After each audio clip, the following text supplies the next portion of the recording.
Durante este año se ha registrado más de 1.700 agresiones a funcionarios de la salud en diferentes establecimientos del país, un promedio de 5 agresiones al día.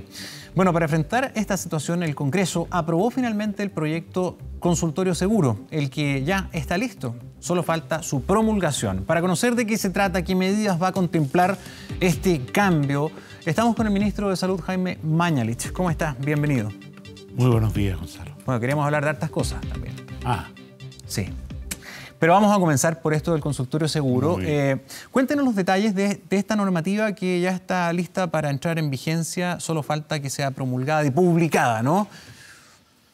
Bueno, como tú decías en la introducción, efectivamente la situación de riesgo laboral para los trabajadores de la salud, tanto pública como privada, esto corre para todos por igual. Corre para todos por igual, no hay ninguna discriminación.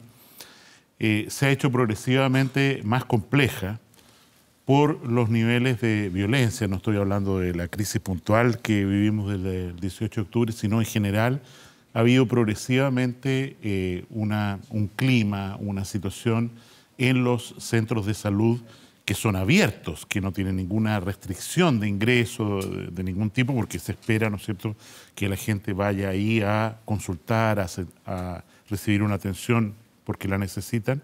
Pero a pesar de eso, ¿no es cierto?, no solo en nuestro país, sino en otros también, vemos que hay actitudes cada vez más violentas de maltrato al personal, de palabra, de obra, agresiones físicas, etc.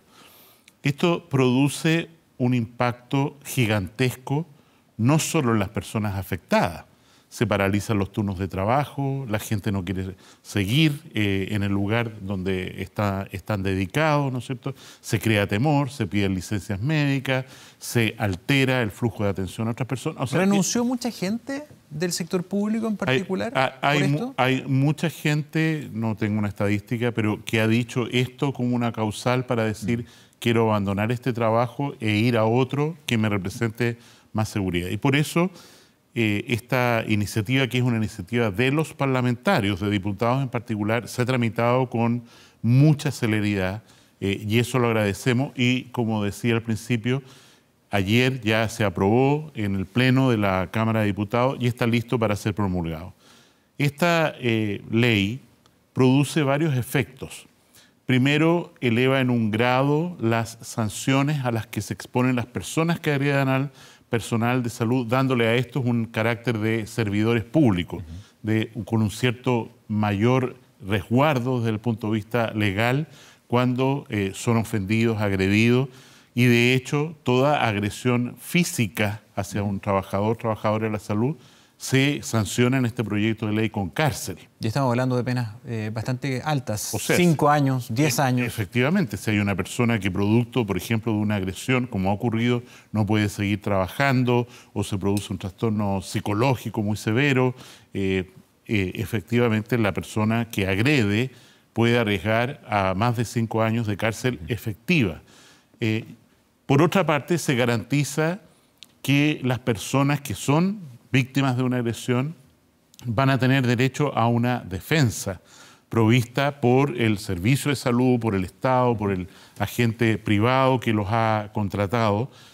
En tercer lugar, se garantiza o se obliga a quienes son directores de estos centros a establecer las denuncias. Ya no es una cosa opinable, ¿no es cierto? Mira, aquí no, está obligado a iniciar el proceso de investigación ante la Fiscalía a través de una denuncia para proteger precisamente a los trabajadores. Se aborda también en esta normativa que haya un contexto más completo, no solamente el endurecimiento del castigo, sino que también que los medios de prueba sean mejores, que también haya otras medidas asociadas en materia de seguridad, que hayan cámaras, por ejemplo, que haya registro, que haya una manera más fácil de prevenir, pero también a la hora de comprobar que hayan evidencias más claras, ¿no? Efectivamente, esta ley permite y genera los financiamientos para medidas de protección adicionales. Voy a decir, hay lugares en Chile donde la gente llega armada, con armas de fuego, acompañando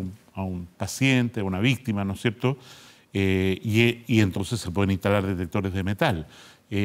en la puerta, lo que es bastante raro, pero ya se transforma en una obligación. Cámaras de seguridad, como decía, que actúan como disuasor, pero también como material de prueba a la hora de certificar los delitos. Botones de pánico, en los cuales ya se han instalado, conectados con dependencias de carabineros. ¿En todos los servicios se va a instalar esta tecnología? Se va a instalar en todos los servicios. Ya tenemos instalado en 24 servicios de urgencia. ¿En todos va a haber, por ejemplo, detector de metales? No, de acuerdo a la necesidad de cada lugar.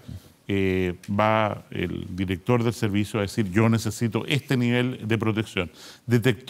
Alarmas de pánico en todas partes. Ya tenemos en 24 servicios de urgencia instalado todo el diseño de los nuevos centros de salud familiar, y los hospitales traen estos dispositivos como parte de la infraestructura, y en ese sentido esperamos que efectivamente se produzca una disuasión, un cambio y una mayor protección a nuestros trabajadores, insisto, tanto el sector público como privado. Quiero recordar que a pesar del nombre común que se le da a este proyecto de consultorio seguro, también protege a los funcionarios de la educación, público o privado. O sea, un empleado, ¿no es cierto?, alguien que sufre una agresión en una escuela, en un colegio, en fin, en el desempeño de sus funciones, y esto también es importante, no solo estando en el lugar. Vemos que en estos días de crisis social ha habido una demanda muy sustantiva por las unidades de ambulancia, de SAMU, de rescate, ¿no es cierto? Bueno, esas personas están haciendo su función sanitaria a pesar de que no estén en el recinto, y como están haciendo una función propia y protegida por esta ley, también quedan protegidos en el caso de que sufran agresiones o violaciones a sus derechos. Finalmente, en este tema, de una otra manera, ¿se ataca de alguna forma las causas de este fenómeno de agresividad? Porque una cosa es establecer un control, un aumento del castigo, de las sanciones, pero ¿por qué?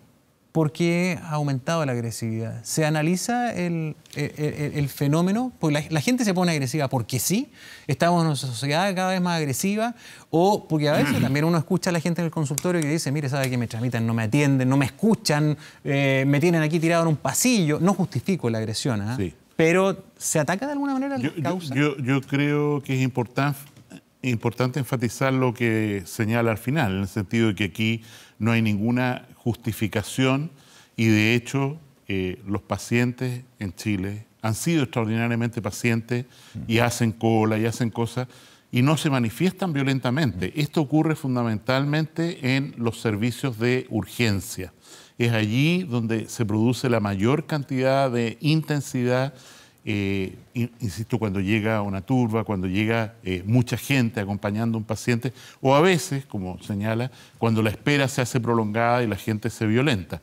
Evidentemente, esto por sí solo no basta, pero hay que reconocer que, independiente del aumento de la infraestructura, el aumento de los profesionales, el tratar de solucionar las listas de espera, el aumento del presupuesto en salud, la sociedad chilena, hay que reconocerlo, tiene niveles crecientes de violencia para enfrentar los conflictos ciudadanos. O sea, hoy día no es una cosa extraña que uno vea en la calle que dos automovilistas tienen un pequeño conflicto, un topón, y se arma una trifulca y sacan objetos contundentes. Entonces, efectivamente, aquí hay un problema sociológico de fondo también, que hace que la rabia, las manifestaciones de frustración estén mucho más, sean mucho más frecuentes, y uno de esos lugares donde se manifiesta, por supuesto, es en los centros de salud. Y la frustración en este caso, cuando no hay una atención oportuna, cuando hay una angustia fundamental, porque hay un familiar comprometido, porque no tiene atención pertinente o no hay un buen soporte sanitario, es aún más delicada, ¿no? Y precisamente muchos apuntan a esas problemáticas y piden que en este contexto de este gran estallido social haya cambios también profundos en salud. Y una de las maneras es lo que se está discutiendo actualmente, el presupuesto para la salud. La Escuela de Salud Pública de la Universidad de Chile estima que se gastan más o menos 10.000 pesos per cápita en salud. Estamos hablando de la atención primaria en salud. Sí, de la atención primaria. ¿Va a cambiar eso de manera considerable? Nosotros gastamos hoy día, y está así en el presupuesto, 12.000 pesos per cápita, constituido por el per cápita que se entrega a los municipios, que en este momento está en discusión, como se sabe, en el Parlamento, y que está hoy día en el piso de 7.040 pesos por persona, por mes, financiando la atención primaria de salud, y los programas que han crecido, que son financiados por los servicios de salud, y se entrega a los consultorios. O sea, los servicios de salud de atención primaria reciben financiamiento de 3 fuentes. Algunos municipios aportan directamente de esos recursos, sobre todo municipios con altos ingresos de otra fuente, digamos, patentes, etcétera, ese ingreso y contribuyen. Es desigual, porque algunos municipios tienen plata, otros muchos no tienen. 2, a través de este financiamiento per cápita, que es lo que cada persona inscrita, por así decir, arrastra a el centro de salud donde se inscribe, y que, insisto, hoy día se ha subido en esta propuesta de 7.040 la cifra más alta de aumento en los últimos 10 años, y está en discusión hoy día en el Parlamento, si esto es la cifra final que va a ofrecer el Estado o no. Esperemos esa discusión. Y lo tercero, que es muy relevante y que nosotros hemos hecho crecer en forma muy importante, es el financiamiento de los programas que se entregan desde los servicios de salud vinculados a metas de cumplimiento, o sea, que efectivamente hay una tasa de vacunación adecuada, etcétera, y eso significa un aporte extra por persona a la atención primaria de salud. Pero cuando estamos hablando de 10, 12.000 pesos, claramente es una cifra que no está siendo suficiente para poder resolver los problemas. ¿A qué monto le gustaría llegar a usted? ¿Cuál sería el monto razonable? Yendo de lo general a lo particular, nosotros hoy día gastamos en salud aproximadamente unos $2.000 por persona por año. Ese es nuestro gasto. Y esto representa aproximadamente la media de la OECD en términos de porcentaje del Producto Interno Bruto, que en Chile está siendo de 8,2%. La contribución del Estado, o sea, cuánto paga el fisco desde impuestos generales o lo que sea, a este nivel de atención, está llegando en este presupuesto prácticamente a 5%. De acuerdo a la OECD, lo ideal sería llegar a un 6%. Dada la velocidad de crecimiento, quiero recordar que cuando partió el auge, por ejemplo, el año 2005, la contribución fiscal al presupuesto de salud era solo 1,5%. Ahora estamos llegando a 5%. Lo ideal es llegar a 6. Yo calculo que al ritmo que vamos podemos llegar a 6 en un horizonte de 2, 3 años. Esto se desglosa, por supuesto, en cuanto a los hospitales, cuanto a la atención primaria de salud. En ese contexto, dentro de la ley de presupuesto, y perdón que hable de un tecnicismo de este año, hay algo que es muy importante que ya fue aprobado, y es que nosotros gastamos demasiado dinero en los hospitales sin pedir cuenta de la eficacia, eficiencia de ese gasto. En esta ley de presupuesto, ese mecanismo de control de gasto, de que se gaste bien los dineros, ¿no es cierto?, de que efectivamente los dineros del sector público no vayan a sociedades médicas que utilizan la infraestructura hospitalaria y significan un enorme gasto para atender a la ciudadanía, es algo muy relevante. La ley que está en discusión, aprobada ya por la Cámara de Diputados y que ahora esperamos que tramite rápido, no ha sido así, la Comisión de Salud del Senado, que es el seguro catastrófico de salud, genera de nuevo otro tremendo mecanismo de financiamiento para las personas. En ese sentido, hoy día en el Parlamento se están discutiendo varias leyes. La más importante de todas es la que vamos a ingresar, calculo, el 15 de diciembre, que reforma radicalmente el seguro público FONASA, la mayor reforma de los últimos 40 años, desde que existe este seguro, y que permite efectivamente financiar adecuadamente un plan de salud universal, incluido algo que hoy día no está en la protección social del seguro público, que son los medicamentos. Sí, ahí quería llegar. Me faltan 2 temas. Uno es el siguiente, los medicamentos. ¿A usted le gustaría, cree posible que en Chile el mercado de los fármacos y los medicamentos fuera un mercado ético, como en otros países, que apuntara a que los fármacos, por ejemplo, tuvieran un tope, que no se pudiera exceder las ganancias, que tuviera un límite? Estamos hablando no de cualquier negocio, estamos hablando de algo altamente sensible. El tema fármacos es una de las demandas sociales más importantes y esto llevó al presidente de la República a presentar la política nacional de medicamentos antes del estallido de la crisis social y a tomarse muchas medidas administrativas, 30 medidas administrativas, que no importa el detalle, pero que significa importación directa, significa, en fin, tratar de vencer un mercado que en Chile es completamente anómalo, en el sentido de que, como usted dice, se generan monopolios, configuraciones de repartición de mercado que se transforman en un alto precio. Hoy día, a las 10 de la mañana o 10:30, la Fiscalía Nacional Económica va a entregar un estudio muy importante sobre el mercado de medicamentos en Chile que creo que va a ser muy relevante para las políticas públicas. No me dé el detalle, pero ¿cuál cree usted que va a ser el mensaje? No lo conozco. Yo parto de la idea que he escuchado que la Fiscalía Nacional Económica va a tener un pronunciamiento muy duro respecto a cómo funciona el mercado de fármacos en Chile y va a proponer medidas concretas y espero que algunas de las que estamos haciendo vayan en el sentido de que la Fiscalía Nacional Económica sugiera. Lo vamos a ver en un ratito más. Vamos a estar atentos. Pero lo que quiero decir que es importante respecto a lo que planteaba ayer, la Comisión de Salud de la Cámara de Diputados aprobó el nuevo proyecto de ley de Senabast en un tiempo récord, en 3 semanas desde que el presidente lo envió, que significa que Senabast puede intermediar ahora, traer para la adquisición a todo tipo de farmacias, fijando un mecanismo de precios, que es lo que usted decía. O sea, este medicamento que he intermediado yo, como agencia del Estado, Senabast, usted no lo puede vender a un precio mayor que. Y en ese sentido creo que es un tremendo avance y tanta ha sido el entusiasmo, la respuesta de los diputados, ¿no es cierto?, que, insisto, se tramitó ayer en una jornada muy larga, extenuante, en la Comisión de Salud. Y hoy día, martes, se vota, yo voy para allá ahora, en la Cámara de Diputados y podría despacharse al Senado y podría ser ley de la República en un plazo de un mes y medio. Vamos a ver, finalmente, no puedo dejar de preguntarle por lo siguiente y le pido una reflexión lo más acotada posible en un tema que es muy complejo, pero que tiene una arista sanitaria relevante. ¿Cómo evalúa usted lo que ha pasado con el asunto de los balines de goma? Usted ha visitado personas lesionadas, esto ha sido muy grave, ha dado la vuelta al mundo la cantidad de personas que tuvieron este tipo de daño. Carabineros anoche finalmente lo ha suspendido, al menos de manera perentoria. Finalmente no eran solo de goma, tenían bastante más elemento metálico. Y no solo eso, se ha denunciado, por ejemplo, escuchaba a la defensora de la niñez, que dentro de los recintos sanitarios ha habido también una serie de situaciones bien complejas donde al funcionario se les ha pedido que se le entreguen las evidencias, que se lleven los balines, incluso denuncian que se han llevado fichas médicas.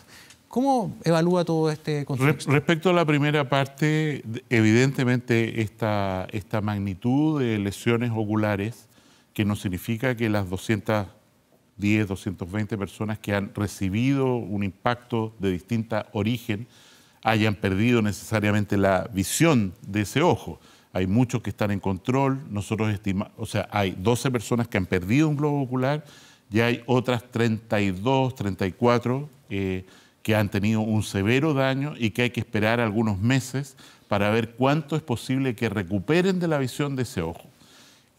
Independiente del número, digamos, de establecer esta verdad, esto es extraordinariamente grave porque produce, ¿no es cierto?, una secuela en la cual hemos desarrollado, por instrucción del presidente de la República, un sistema de reparación, de acompañamiento psicológico con cirujanos plásticos, con terapeutas, en fin, para lograr disminuir al mínimo el daño causado por... ¿Se debería haber suspendido antes esta utilización disuasiva? Yo creo que sí, así lo he señalado que era posible, ¿no es cierto? Estar en la calle es un tema muy difícil. Hablar desde la comodidad de este estudio, uno no entiende bien qué es lo que está pasando en la zona roja, ¿no es cierto? Y cuánto riesgo están corriendo la policía. Pero efectivamente, a mí me parece que lo que ha ocurrido es, lo dije ayer, una insensatez, demasiado riesgo. Ojalá esto pudiera haberse hecho un poco antes, pero también está vinculado a que hay que tomar una opción radical por la paz.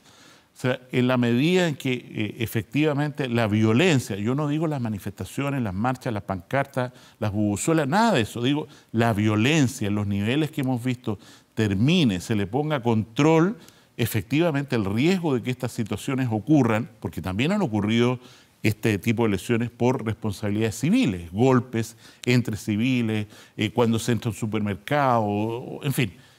No es solo, es mayoritariamente, pero no solo responsabilidad de las fuerzas de orden. Y por eso yo creo que incansablemente, y ustedes tienen una responsabilidad enorme en eso, hay que hacer un llamado a la paz. La violencia no puede ser parte de este estallido social porque lo pagan los más vulnerables, los que quedan secuelados, los que han fallecido, desgraciadamente, a causa de este brote de violencia que tenemos desde el 18 de octubre recién pasado. Ministro Mañalich, muchas gracias por acompañarnos. A usted, muchas gracias. Que tenga buena jornada.